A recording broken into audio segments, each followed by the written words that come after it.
Nakakaloka mga kababayan dahil may TV commercial na ang People's Initiative o ang isinusulong na Chacha o Charter Change. Bukod sa palihim ay patraidor din itong ginagawa ang pagpapapirma sa People's Initiative. Patraidor dahil ginagamit nila ang ayuda para magpapirma sa mga mahirap nating mga kababayan. Panoorin natin ang balita. Pangako nila pagsulong. Pero sa pagbuo ng 1987 Constitution, naedsa puwera tayo. Gawing saligang batas, ang saligang batas.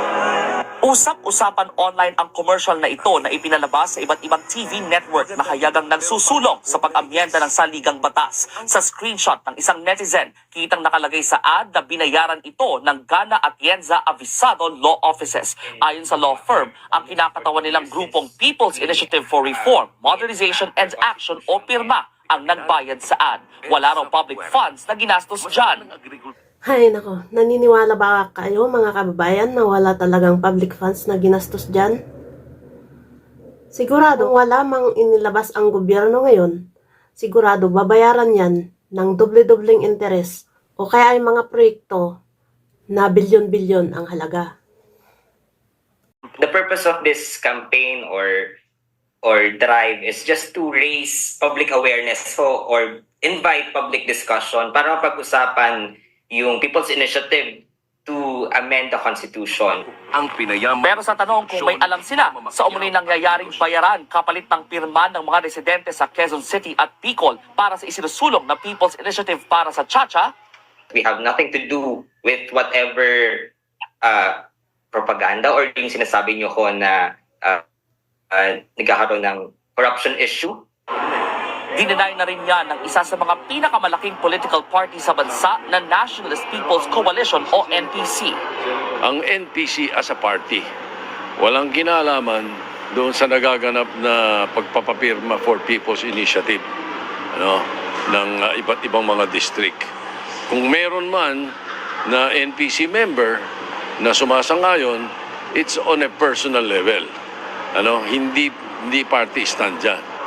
Nakapulong na ni NPC Chairman at dating Senate President Tito Soto ang iba pang kapartido at ilang senador. Plano rin daw niyang makipagpulong sa iba pang mambabatas, lalo't may mga nakasaad sa People's Initiative Petition na maaari raw makabura sa kapangyarihan ng Senado, katulad ng usapin sa joint o separate voting. Una nang isiniwalat ni Senator Amy Marcos na meron umanong 20 million pesos na inaalok sa bawat distrito para sa makakakuha ng sapat na pirma para sa People's Initiative. Pinapadaan daw ang mga ito sa payout ng mga programa ng pamahalaan. Kinukondena ko talaga yung nag-aalok nito dahil hindi binibenta ang ating konstitusyon. Hindi siya for sale. Ano ba naman ang ginagawa at anong kawalanhian to? Ito, pati si Attorney Harry Roque ay nabigla sa nakitang TV commercial ng People's Initiative o Chacha. Ito, pakinggan natin dahil galit siya at gustong paimbestigahan kung sino ang nasa likod ng commercial ad. Alam niyo ba kagabi, prime time, nanonood ako ng balita, abay may advertisement na para sa charter change. Oo nga. Oo nga, ano ba yan? Sino nagbayad yan? Dapat po alamin po yan ng MTRCB.